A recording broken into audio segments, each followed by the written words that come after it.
My mother caught my wrist beside the restaurant bar and said, "If Mason comes in drunk, you tell Ben's parents he has food poisoning before he says a word." I was standing 10 feet from the private dining room where my engagement dinner was about to start. My future in-laws were already inside, smiling politely over water glasses and warm bread. My fiancé, Ben, had spent the whole drive telling me, "Tonight is just dinner. Nothing has to be perfect." But my mother had arrived with lipstick on her teeth, fear in her eyes, and my younger brother's disaster already in her hands. I said, "Mom, this is my engagement dinner." She squeezed harder, like I had misunderstood the emergency. "I know what dinner it is, Julia. That's why I'm asking you." That was my role in my family. Not the oldest daughter. Not the bride-to-be. Not the woman whose name was printed on the little cream menu cards. I was the one who stepped in front of whatever Mason broke so nobody had to look straight at him. The restaurant was one of those suburban Italian places with framed black and white photos of somebody else's grandparents on the walls. Ben's mother had chosen it because it felt warm but not fussy, which was her way of saying she wanted my parents to feel comfortable. My parents had still shown up 18 minutes late. My dad went straight to the room without noticing me. My mother stayed behind because Mason was not answering his phone. And in our family, Mason not answering his phone meant everybody else had to start behaving like sandbags before the flood came. I pulled my wrist free and looked toward the dining room. Through the doorway, I could see Ben standing beside his father, laughing at something my dad had said. Ben was calm in a way I had never been around my own family. He taught high school history, wore the same brown belt until it nearly gave up, and asked direct questions because he expected direct answers. When he proposed to me on a cold Saturday in March, I cried so hard he thought I was saying no. I wasn't crying over the ring. I was crying because he had asked me what I wanted before he asked anyone else. My mother followed my eyes. "Do not make that face," she whispered. "What face?" "The face where you decide you're above all of us." That landed where she meant it to land. She had been using that sentence since I was 15, whenever I tried to name the thing everyone else called family loyalty. I lowered my voice and said, "If Mason shows up drunk, Mason can explain Mason." My mother looked honestly startled, like I had suggested we leave a baby on the curb. Before she could answer, the front door opened, and Mason walked in perfectly sober. That was the first bad sign. My brother had always been beautiful in a way that made strangers forgive him before he spoke. He had our father's dark hair, our mother's blue eyes, and the loose, sunny confidence of a man who had never had to wonder if the room would make space for him. He came in wearing a navy suit with no tie, one hand raised like he had arrived at a party thrown in his honor. Behind him was Tessa, his girlfriend of 7 months, small and blonde and carrying a white bakery box tied with gold string. My mother's whole body changed, her shoulders dropped, her voice turned sweet. "There he is. Not, 'Where were you?' Not, 'You scared me.' Just relief, poured warm and immediate over the person who had caused the fear." Mason kissed her cheek, then mine, and smelled like expensive soap, not alcohol. "Jules," he said, holding me at arm's length. "Big night." "It is," I said. He glanced toward the dining room. "Everybody here?" "Everybody who was invited." Tessa gave a little laugh, then stopped when no one else did. My mother touched Mason's sleeve. "Honey, I was worried." Mason leaned down and whispered something to her. I could not hear the words, but I watched my mother's eyes fill with tears. Not scared tears. Happy tears. My stomach tightened before I knew why. Mason stepped around me and walked into the private room like a groom entering his own reception. My mother hurried after him. I stood by the bar for 1 second too long, listening to the first burst of greeting from inside. Ben looked over and caught my eye. He smiled, but the smile faded when he saw my face. I went in because there was nowhere else to go. The first half hour should have belonged to small, harmless things. Ben's dad asked my dad about the Reds. Ben's mother complimented my mother's earrings. Our server brought salads nobody really ate. I kept my hands folded in my lap and told myself I could survive one dinner. That was a habit too. Make it through the hour. Make it through the weekend. Make it through Christmas. My family did not explode all at once. It taught you to measure life in survivable portions. Then Mason tapped his water glass with his knife. It was such a clean, bright sound that everyone turned happily toward him. He stood at the far end of the table, right beside the framed menu with my name and Ben's name at the top. Tessa stood with him. The white bakery box sat on the table between them. My mother already had both hands pressed under her chin. Mason smiled at me first. Jules, I swear I'm not trying to steal your thunder. My skin went cold. People who are not trying to steal your thunder do not begin by announcing that they know thunder exists. Ben's hand moved under the table and found mine. Mason kept going. But since both families are here, and since tonight is about love, Tessa and I wanted to share our own news. He opened the bakery box. Inside was a tiny cake with blue and pink frosting swirled together, and the words Baby Parker written across the top. For 1 second, no one moved. Then my mother cried out, like she had been given oxygen after years underwater. My father stood so fast his chair hit the wall. Ben's mother said, "Oh my goodness," in a careful voice. Ben's fingers tightened around mine. Mason laughed, glowing under the attention. And that's not all. He took Tessa's left hand and held it up. A ring flashed under the restaurant lights. "We're getting married too." The room erupted. My mother ran to Tessa. My dad hugged Mason with both arms. Chairs scraped. Napkins fell. Someone knocked over a glass of water, and I watched it spread across the tablecloth toward the little menu card with my name on it. I reached for my napkin and pressed it down before the ink could bleed. It was the most natural thing in the world for me to protect the paper while everyone celebrated the fire. Ben leaned close. "Did you know?" "No." My voice was flat enough that he looked at me again. Mason came around the table after the first wave of hugs. "Jules," he said, opening his arms. "Come on. Don't be weird." I stood because sitting made me look smaller. I let him hug me. His suit button pressed into my ribs. Over his shoulder, I saw my mother watching me with warning in her eyes. "Be happy. Be easy. Be useful." Mason rocked me once, like we were kids. "You're going to be an aunt," he said into my hair. "Crazy, right?" I pulled back. "Congratulations." He waited for the smile that would make what he had done acceptable. I gave him the word, but I did not give him the performance. That was when my mother looked straight past my engagement ring and mouthed, "Be happy for him." For a second, nobody moved. The tiny cake sat in the middle of the table with its blue writing and silver sprinkles, and all the air in the private room seemed to tilt toward Mason. Tessa had both hands over her mouth, crying in that pretty, practiced way people cry when they already know everyone is watching.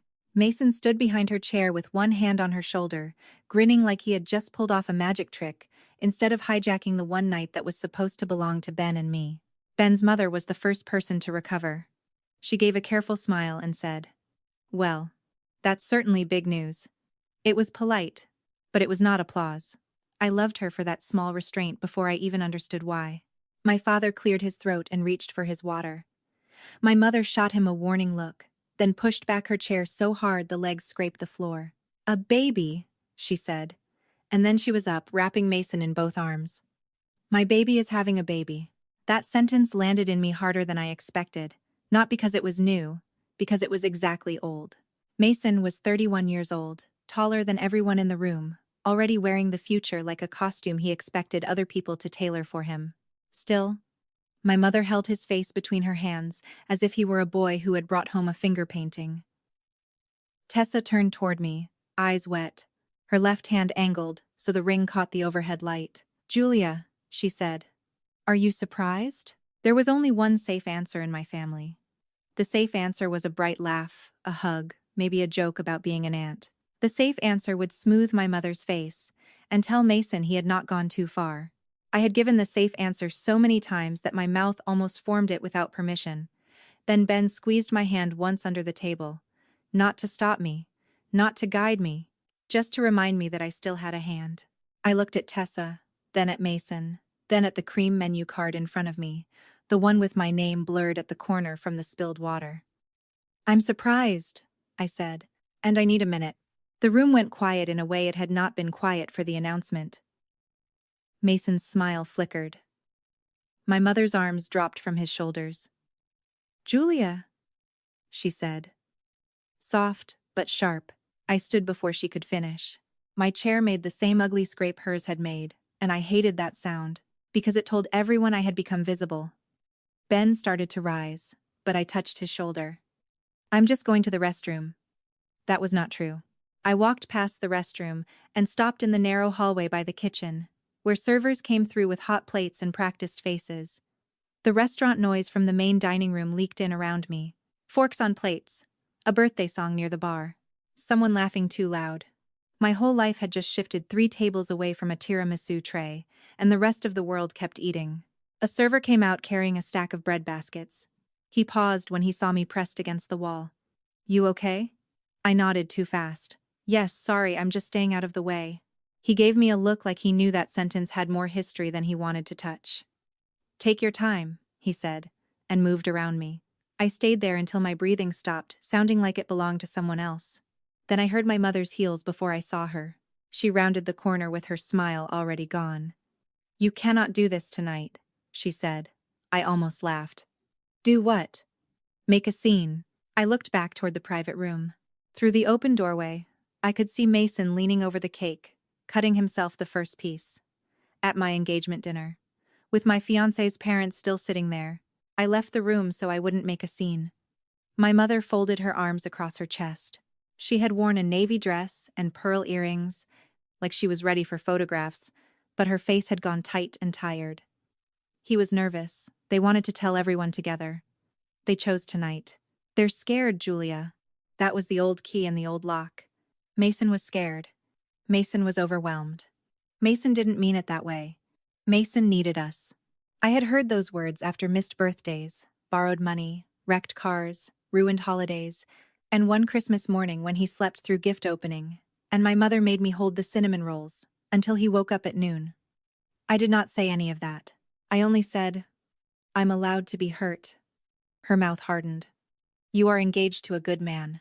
You have a stable job. You have everything lined up.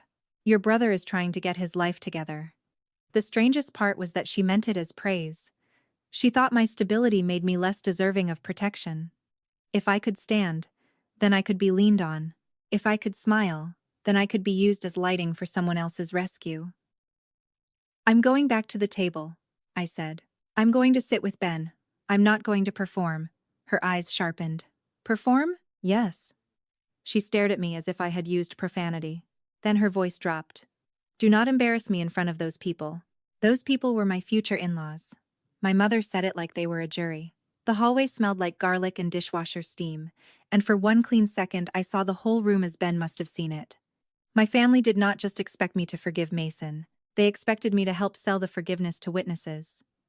Before I could answer, Ben appeared at the end of the hall. He did not rush in like a rescuer. He came slowly, giving me space to wave him away if I wanted to. That made my throat ache more than any dramatic gesture would have. "Julia," he said, "our salads are here." It was such an ordinary sentence that I nearly cried. He was not asking what happened. He was not making me explain my mother while she stood 2 feet away. He was offering me a door back into the evening that still had my name on it. My mother turned to him with a smoothness that would have fooled someone who had not just heard her. "Everything's fine, Ben. Julia just needed a moment." Ben looked at me, not at her. "Is everything fine?" I could feel my mother waiting for the safe answer. This time, I did not give it to her. "No," I said. "But I can go back in." Ben nodded once. "Then we'll go back in together." My mother's face changed. She was used to stepping between Mason and consequences. She was used to stepping between me and my own anger. She was not used to someone standing beside me without asking her permission. When we returned to the private room, Mason had moved seats. He was beside Tessa now, both of them at the center of the table, with the baby cake cut open like it belonged there. My father was eating salad with his head down. Ben's father was studying his fork. Ben's mother had placed my damp menu card on a dry napkin and weighted it with her wine glass so it would not curl. That small act almost undid me. Mason lifted his glass when he saw me. "There she is," he said. Aunt Julia had to process. A few people gave weak laughs. I sat down slowly. Ben sat beside me, close enough that his knee touched mine. I picked up my fork, then put it down. My appetite had left the building. Tessa leaned forward. "We really didn't mean to steal your night," she said. But she said it loudly enough for everyone to hear, which made the apology another kind of announcement. I looked at her face and saw something I had missed earlier. Under the makeup and happy tears, she was watching Mason, not me. She was waiting to see whether he approved of what she had said. For the first time that night, I wondered how much of this had been her dream, and how much had been Mason's need to make every room turn toward him before anyone else could be celebrated. Mason answered for her. Come on, it's all family good news, we're combining joy. Ben's mother set her fork down. Julia and Ben invited us here to celebrate their engagement, she said. Her voice was gentle, but it did not bend. So I'd like to hear about their plans. The silence that followed was different from the hallway silence. This one had a spine. Mason blinked. My mother opened her mouth, but Ben's father spoke before she could. I would too, he said. Ben told us you were thinking of a fall wedding. I felt Ben look at me. He was asking without words if I wanted that door. I took it. October, I said. My voice sounded thin at first, then steadier. Maybe the second weekend. We found a small greenhouse venue outside the city, nothing huge. For the next few minutes, the table turned back by inches. Ben talked about the old brick floor at the venue. I described the glass ceiling and the string lights the owner left up all year. Ben's mother asked about flowers. His father asked if there would be parking.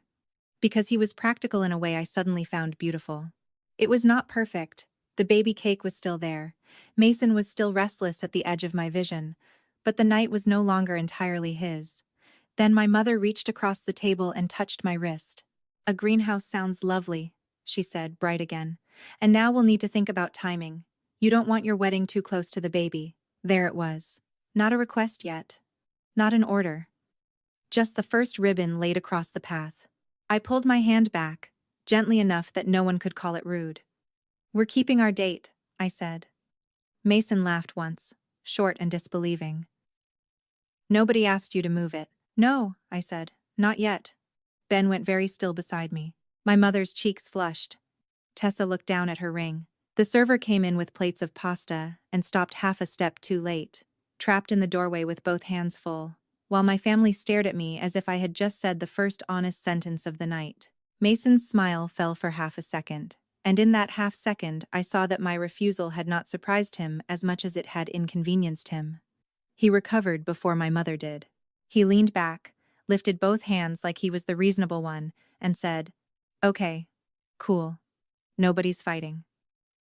The table stayed too quiet for that to be true. Ben's father looked down at his plate. Ben's mother kept one hand near the damp menu card, still holding it flat with her wine glass. Like even the paper deserved protection from the spill. My mother gave a small laugh that did not belong to the room. Of course, nobody's fighting, she said. Julia is just overwhelmed.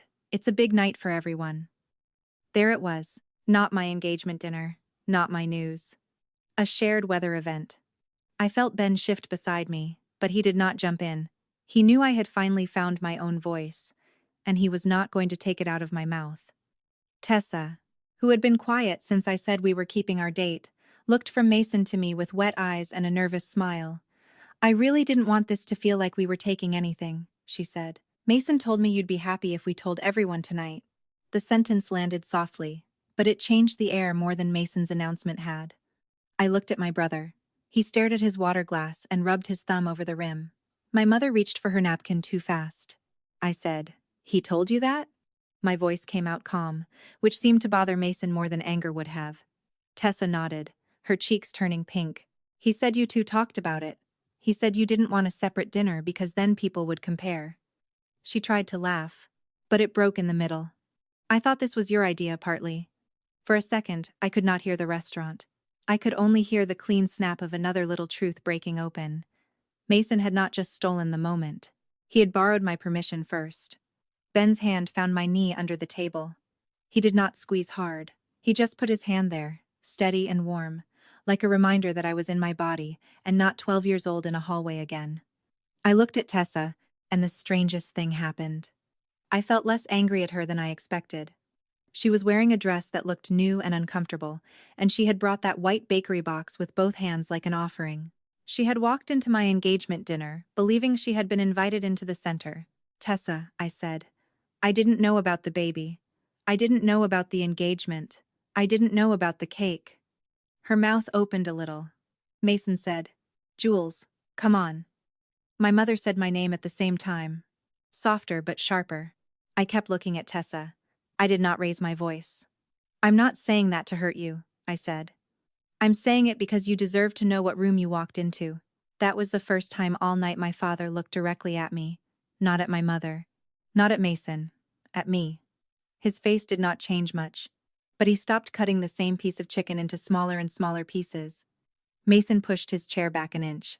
The sound scraped across the floor and made people at the next table glance over. "So now I'm the villain?" he said. I was trying to make everyone happy. Ben's mother spoke before I could. Her voice was polite, but it had a door in it. "You made an announcement at someone else's engagement dinner without asking her," she said. "That is not the same thing. No one at our table moved. It was not a loud sentence. It did not need to be. It was the kind of sentence my family never used, because it named the action instead of smoothing the feeling around it." My mother straightened in her chair. "I don't think we need outsiders judging family intentions." Ben's father set his fork down. "We're not outsiders to the engagement," he said. "We're Ben's parents." That was all. 5 words of standing. He did not argue. He did not explain.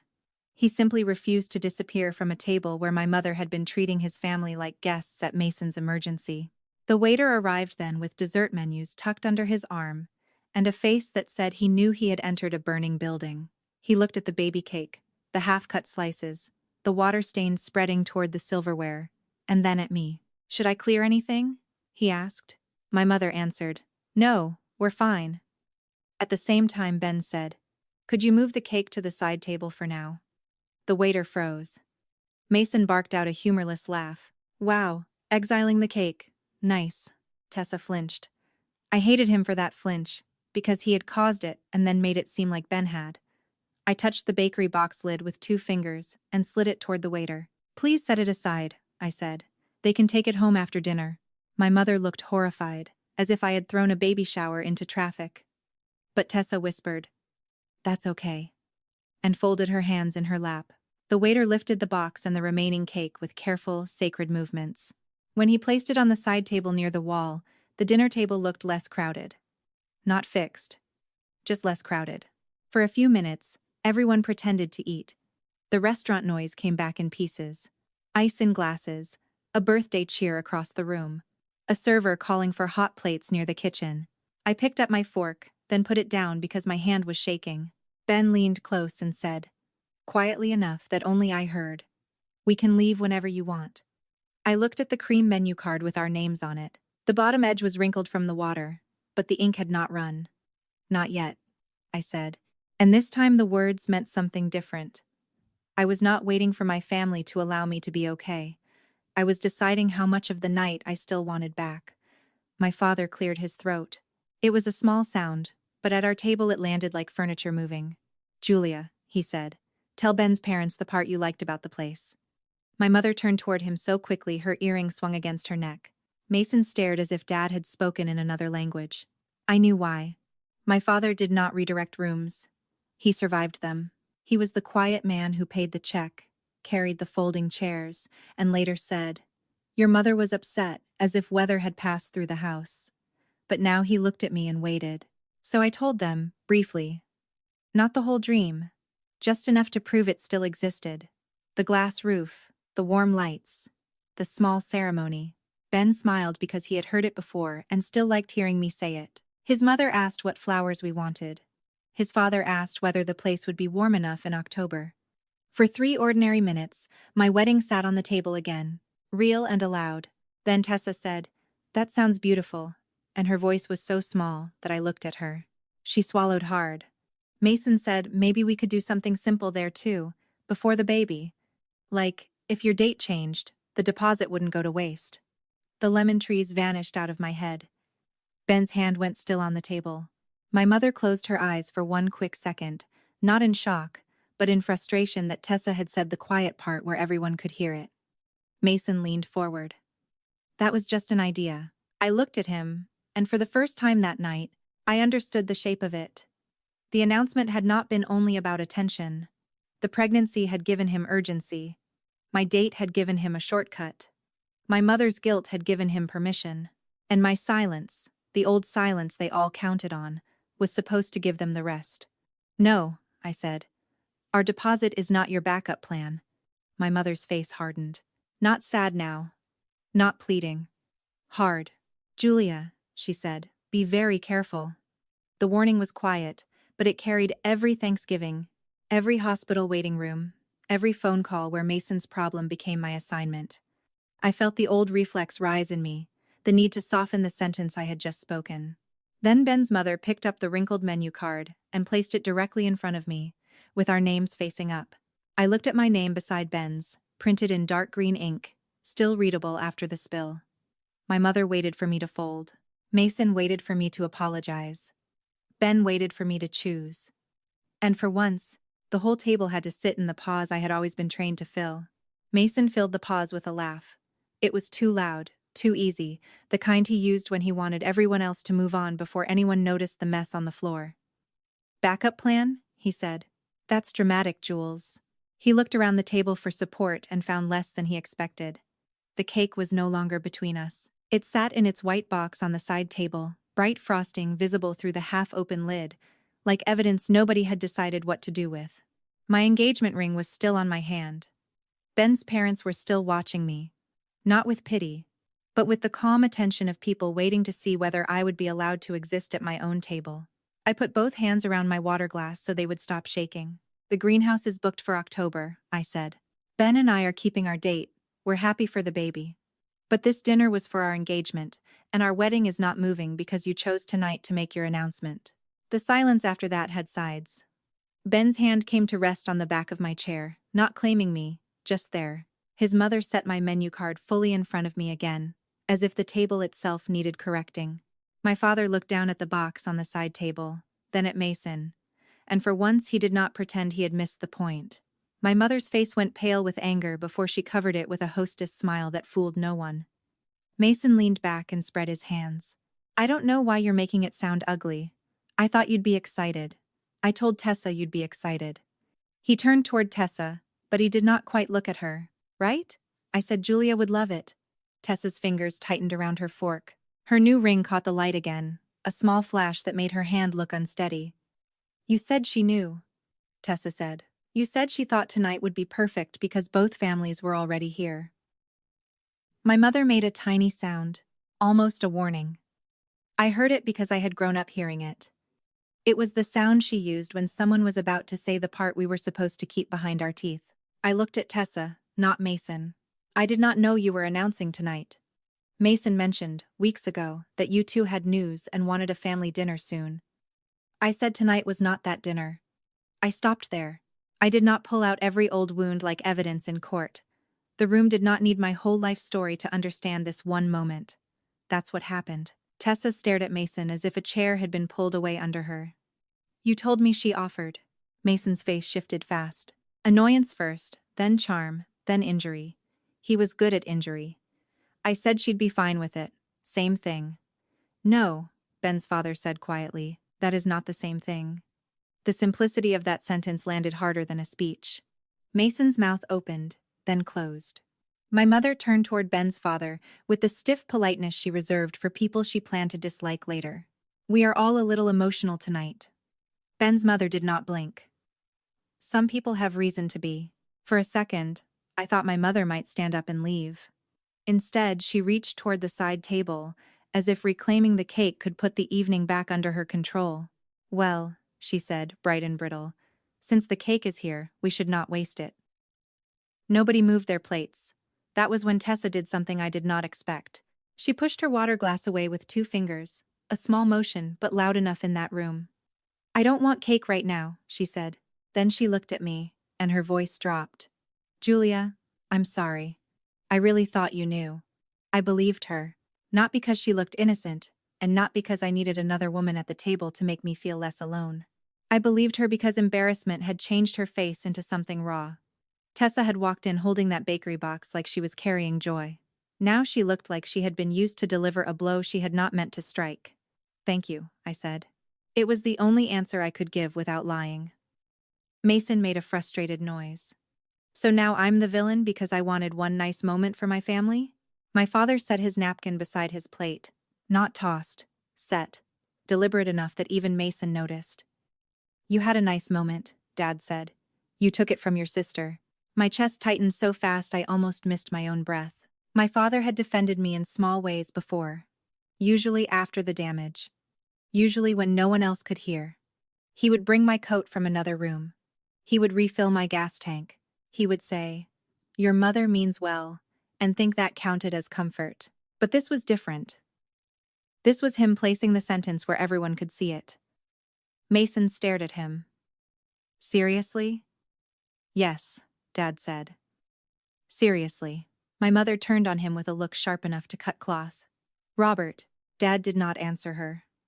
Ben's mother folded her hands on the table. Ben's father studied Mason with a quietness that made Mason look smaller than anger would have. Then my mother smiled again, and the temperature at the table dropped. "October is lovely," she said. "Of course, babies do not follow calendars. Families have to be flexible." She turned to Ben's parents. "I'm sure you understand. When the first grandchild is coming, priorities naturally shift." There it was. Not a request. A lesson delivered in front of witnesses. My mother was trying to make me seem cold without saying the word. Ben's mother answered first. "A wedding is also a family priority." My mother gave a soft laugh. "Yes, but a wedding is chosen. A baby arrives." "And Mason chose tonight," Ben said. The table went still again, but this time I did not feel alone inside it. Ben did not raise his voice. He did not insult Mason. He simply placed the choice where it belonged. Mason pushed his chair back an inch. "You know what? This is ridiculous. Tessa's pregnant. We're allowed to be happy." "You are," I said, "but you are not allowed to make me disappear so you can be happy louder." The words came out before I had time to polish them. Maybe that was why they worked. They were not elegant. They were true. Tessa looked down at her untouched plate. My father closed his eyes for half a second, like the sentence had reached something tired in him. My mother's mouth tightened, and I knew she would punish me later for saying it where other people could hear. The waiter came by with the check folder, saw every face at the table, and nearly backed away. My father reached for it before anyone else could perform generosity. "I've got dinner," he said. Then, after a pause, he looked at Ben's parents. "For the engagement dinner." My mother's eyes flashed. Mason muttered something under his breath. But Dad gave his card to the waiter and did not take the words back. That one small correction changed the table more than I expected. It did not fix the night. Nothing could. But it put a label back on the evening that Mason had tried to peel off. We left in pieces, not as one family. Ben's parents hugged me outside the restaurant, both of them careful and brief, as if they knew too much kindness might make me fall apart. Tessa waited near the curb with the bakery box hanging from one hand. Mason had already walked ahead to get the car, his shoulders stiff with the outrage of a man who had not been thanked for the damage he caused. Tessa stepped toward me before I could get into Ben's car. "I need to ask you something," she said. Her voice was low, and she kept glancing toward the parking lot. "When Mason said you always make everything about yourself, is that something he says because of tonight, or does he say that a lot?" The question hit me in a place I had not guarded. Not because of the insult. I was used to the insult. What stunned me was that Tessa had heard it enough to wonder where it came from. Ben moved closer, but he did not answer for me. I looked at Tessa standing under the restaurant awning, holding the cake no one wanted, and I chose my words carefully. "He says it when I stop making things about him." Tessa's eyes filled, but she blinked the tears back fast. Behind her, Mason's car lights flashed in the lot. My mother called my name from the sidewalk, sharp and public. I turned and saw her holding her phone against her chest, not like she had been making a call, but like she had just read something that gave her a new way in. "Julia," she said, walking toward me with that calm face I feared more than yelling. "Before you leave, we need to talk about Sunday." She glanced at Ben, then at his parents, then back at me. "Because if you insist on humiliating your brother tonight, I do not see how I can go with you to choose your wedding dress." My mother canceled my bridal appointment at 9 the next morning, then called me at 9:03 to make sure I understood she had done it on purpose. I was standing in Ben's kitchen in one of his old sweatshirts, trying to swallow coffee that tasted like pennies, when her name lit up my phone. I let it ring twice, because I wanted to feel like I had a choice. Then I answered, and her first words were, "I told them not to expect you unless you were ready to be reasonable." Ben stopped buttering toast. His mother, Linda, who had stayed over after the dinner because nobody had wanted to drive home angry and exhausted, looked up from the sink. My mother kept talking before I could say anything. "You embarrassed your brother," You upset a pregnant woman. You made Ben's parents sit through family ugliness. If you want me at that appointment, you will call Mason first and apologize. Her voice had that polished edge she used in church lobbies and school offices, the one that made cruelty sound like scheduling. Otherwise, Julia, I hope you enjoy shopping alone. I looked at the calendar magnet on Ben's fridge. The appointment had been circled for 6 weeks. My mother had insisted on choosing the salon because, as she put it, a bride only gets one mother. The sentence had sounded sweet when she said it. Now it sounded like a lock clicking shut. Ben reached for my free hand, but he did not take the phone from me. He knew I needed to be the one who answered. I'm not apologizing to Mason for telling the truth, I said. My voice came out thin, but it came out. And I'm still going to the appointment. There was a short silence. Not shock. Calculation. Then my mother said, they won't have a room for you. Then I'll stand in the hallway, I said. Linda dried her hands very slowly on a dish towel. Ben looked at me like he was trying not to smile too soon. My mother gave a small, bitter laugh. You are making this so much harder than it has to be. For the first time in my life, I did not rush to make that sentence untrue for her. I said, no, I'm making it harder for you to take it from me. Then I hung up before she could turn my courage into a debate. I expected to feel powerful. I did not. I had to sit down because my knees went soft. Ben crouched in front of me and rested his hands on my shins. We don't have to go today, he said. We can go somewhere else. We can buy a dress online. We can get married in jeans. Linda made a small sound at that, half laugh and half warning. Don't test me, she said. I can hem denim. I should have laughed, but my throat hurt. I had spent years telling myself I did not need my mother's approval. Then one cancelled appointment proved how much of me still pictured her in the mirror behind me, crying at the right moment, saying the dress was the one. Linda came around the table and sat beside me, not across from me like a counselor, just beside me like someone waiting for a bus. I won't pretend to be your mother, she said. That would be insulting, but I can drive. I can hold a purse. I can tell a consultant to stop pulling gowns that look like cupcakes. And if you want silence, I am excellent at silence. That did make me laugh, but it broke crooked. I wiped my face with Ben's sleeve, which was already mine in every practical sense. I want to go, I said, not because of the dress, because if I don't, she gets to decide that I disappeared from my own life today. The salon was in a strip mall between a Pilates studio and a bakery that sold $6 cookies. It did not look like a battlefield. It looked like satin in a window, fake flowers in a tall vase, and a bell over the door that chimed too brightly when Linda and I walked in. The consultant at the front desk looked at her tablet, then at me, then back at the tablet with the helpless smile of someone who had been pulled into a family war before lunch. Julia, she said, we had a message that your party was postponing. My party is not postponing, I said. I'm Julia. I'm the bride. The word bride landed in the room in a way I had not expected. 2 women near a rack of veils glanced over. A seamstress pinned lace at a platform and paused with pins between her lips. I felt heat climb up my neck, but Linda stepped forward with the calm of a woman who had taught middle school for 30 years and feared no receptionist. We understand there may have been confusion, she said. There is no confusion now. The consultant blinked, then nodded. Of course. We still have the room. She picked up a clipboard. And who did you bring with you today? My answer came faster than my fear. Someone who showed up. That should have been enough to carry me. It was not.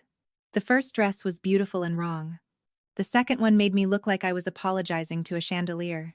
The third had tiny buttons down the back, and while the consultant fastened them, I caught myself looking at the empty chair where my mother should have been, not because she deserved that chair, because some younger version of me had saved it for her without asking permission from the woman I had become.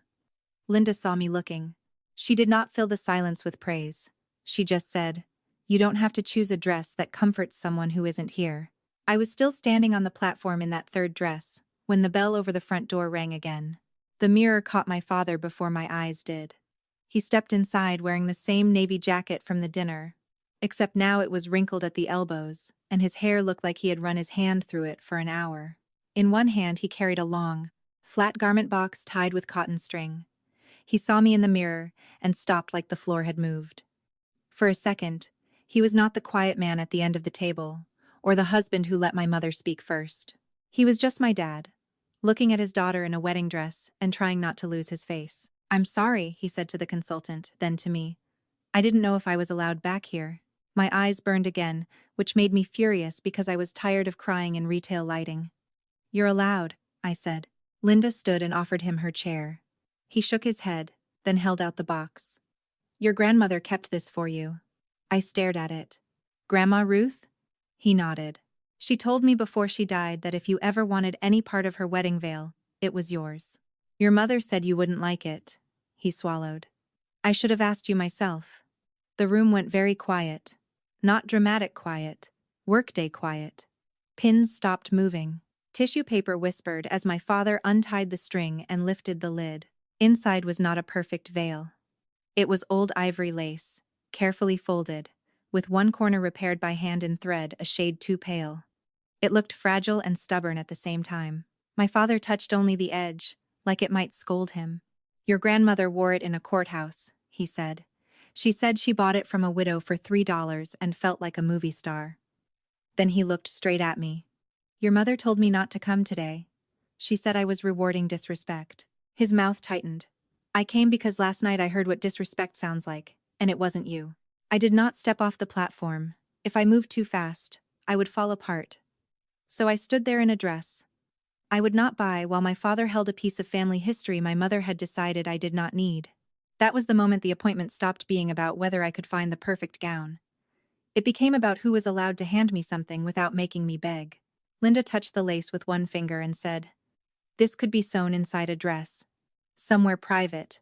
The seamstress came closer, her eyes soft and professional. "At the hem, maybe. Or under the bodice.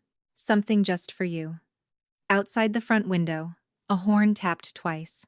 My father flinched. I followed his glance and saw Mason's truck idling by the curb. Mason was behind the wheel.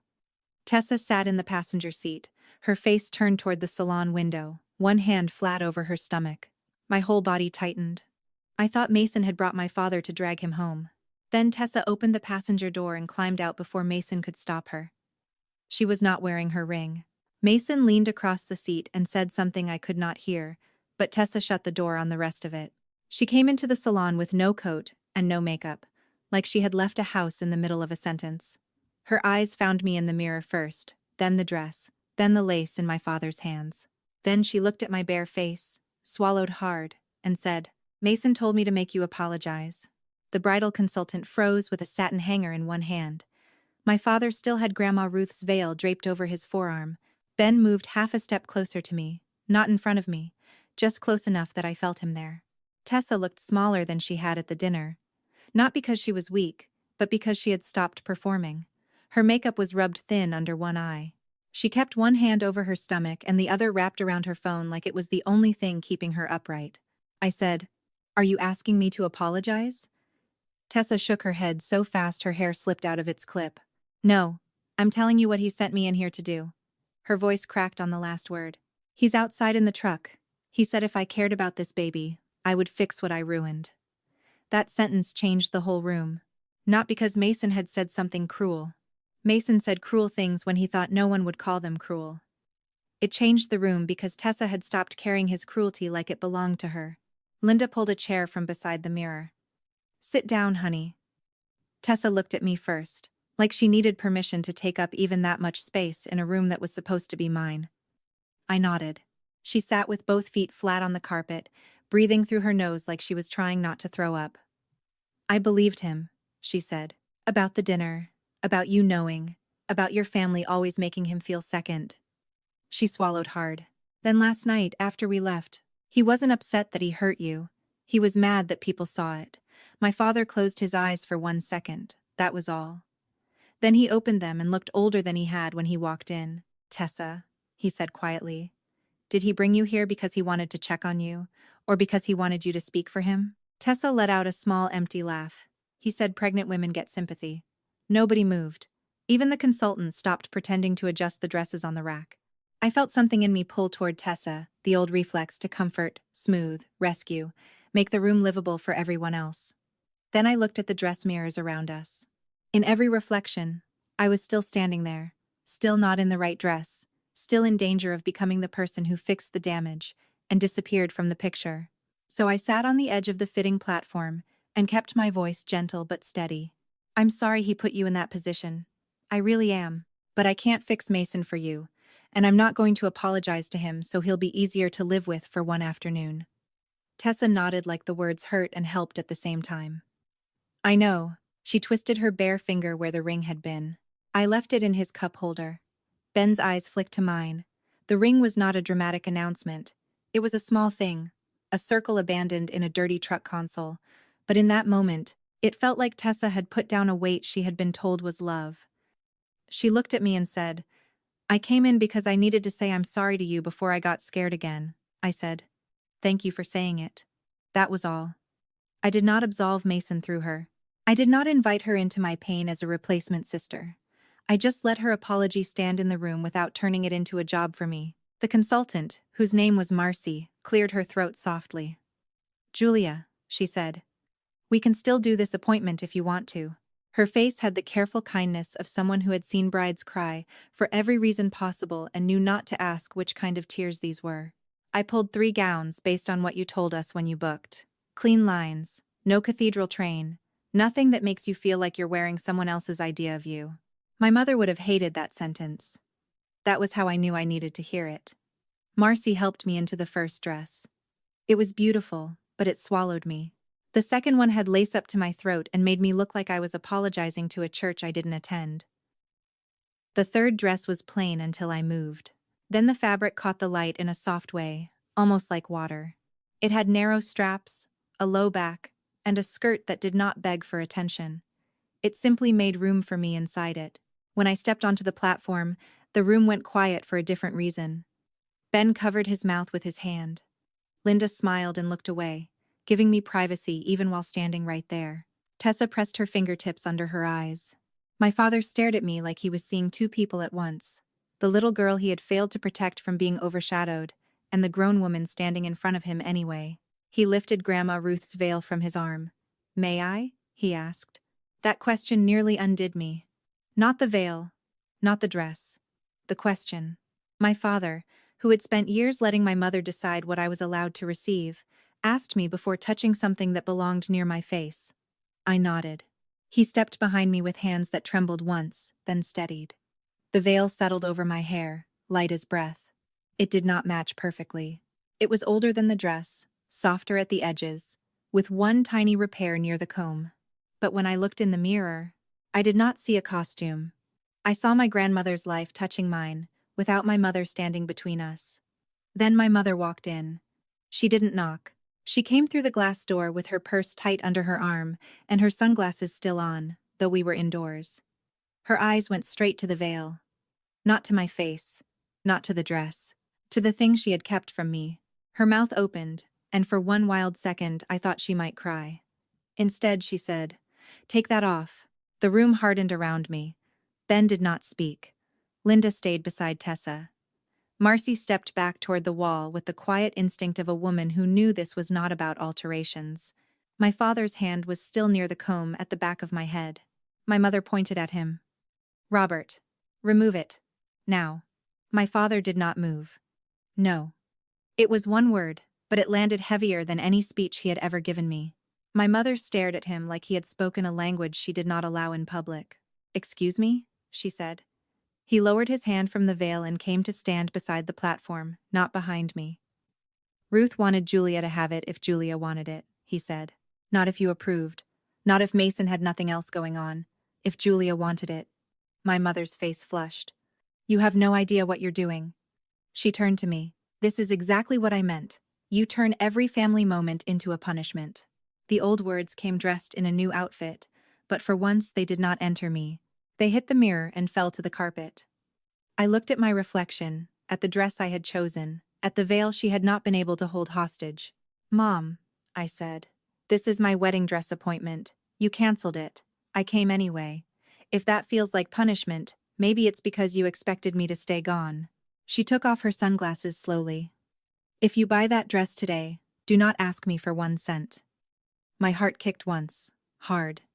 Money had always been one of her cleanest leashes. She never called it control. She called it help.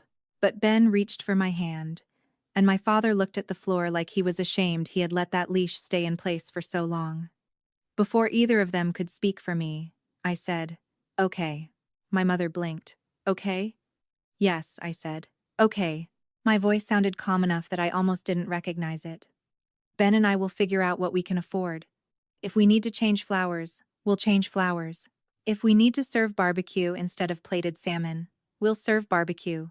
But I'm not trading this dress, or this veil, or my piece, for your approval." Tessa made a small sound from the chair. My mother looked at her as if she had just noticed a stain. Then she saw Tessa's bare hand, the missing ring, and the story she could still try to control. Her face changed. She turned away from me and found a new target. My mother turned from me to Tessa so fast that the veil on my shoulders suddenly felt like the only soft thing in the room. "You," she said, pointing at Tessa's bare hand. "You brought this mess here." The salon went still. Marcy froze beside the mirror with one hand on the pins. Ben stepped closer to me, not in front of me, just close enough that I could feel he was there. Tessa looked smaller than she had 5 minutes before, standing in her loose sweater with her swollen ankles and her ring missing from her finger. Tessa did not cry. That surprised me. She put one hand under her stomach and said, "Mason sent me in to fix Julia." My mother's face tightened, because the sentence was too plain to bend. "Don't be dramatic," she said. "You are about to have a baby. This is not the time to make yourself homeless over a bridal appointment." Tessa swallowed once. "I'm not homeless," she said. "I have a sister in Dayton." That was the first time I saw my mother lose her rhythm. Not because she cared where Tessa slept, but because Tessa had named a door my mother had not approved. Then Mason appeared in the open doorway behind her, breathing hard like he had jogged from the truck, though I knew he had only crossed the parking lot. He had Tessa's ring pinched between 2 fingers. "Come on," he said. Not angry yet. Worse than angry. Certain. He held the ring out like the whole room was supposed to understand that the matter was finished. "Put it back on, Tess. We're leaving." Tessa looked at the ring, then at me, and I felt the old pull in my chest.